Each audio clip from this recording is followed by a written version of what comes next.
ಇಂದು ಸಂಸತ್ನಲ್ಲಿ ಕೇಂದ್ರದಿಂದ ಆರ್ಥಿಕ ಸಮೀಕ್ಷೆ ಮಂಡನೆ ಮಾಡಲಾಗುತ್ತೆ. ಆರ್ಥಿಕ ಸಮೀಕ್ಷೆಯನ್ನು ಮಂಡಿಸಲಿದ್ದಾರೆ ನಿರ್ಮಲಾ ಸೀತಾರಾಮನ್. ಕೇಂದ್ರ ಹಣಕಾಸು ಸಚಿವೆ ನಿರ್ಮಲಾ ಸೀತಾರಾಮನ್ ಕಳೆದ ವರ್ಷದ ದೇಶದ ಆರ್ಥಿಕ ಸಾಧನೆಗಳನ್ನು ವಿವರಿಸಲಿದ್ದಾರೆ.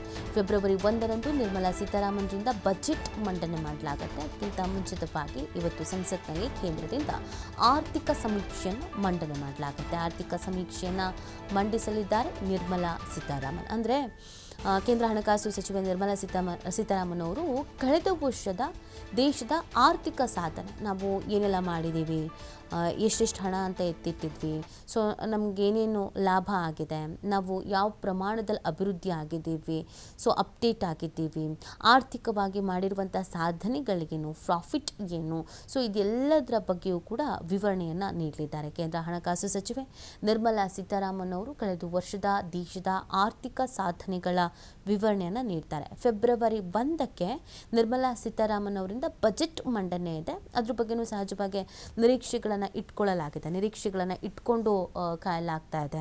ಪ್ರತಿ ಬಜೆಟ್ ಅಂತ ಬಂದಾಗ್ಲೂ ಕೂಡ ನಿಮಗೆ ಸಹಜವಾಗಿ ಈ ಬಜೆಟಲ್ಲಿ ಏನಾದರೂ ಇರುತ್ತೆ ಅನ್ನೋದೊಂದು ಇರುತ್ತೆ ಅಲ್ಲ, ಅಂದರೆ ನಿರೀಕ್ಷೆಗಳು ಇಟ್ಕೋಬೋದಲ್ಲ, ಆ ಸಮುದಾಯದವರು ಅಥವಾ ಕ್ಷೇತ್ರವಾರು ನಮಗೇನಾದರೂ ಸಿಗುತ್ತೆ ಅನ್ನೋ ಬಜೆಟ್ನಲ್ಲಿ ಅಂತ. ಅದಕ್ಕಿಂತ ಮುಂಚಿತವಾಗಿ ಈ ಹಿಂದಿನ ವರ್ಷಗಳಲ್ಲಿ ಆರ್ಥಿಕವಾಗಿ ನಾವು ಏನೇನು ಅಭಿವೃದ್ಧಿ ಆಗಿದ್ದೀವಿ ಅನ್ನೋದ್ರ ಬಗ್ಗೆ ಇವತ್ತು ಮಂಡಿಸಲಿದ್ದಾರೆ.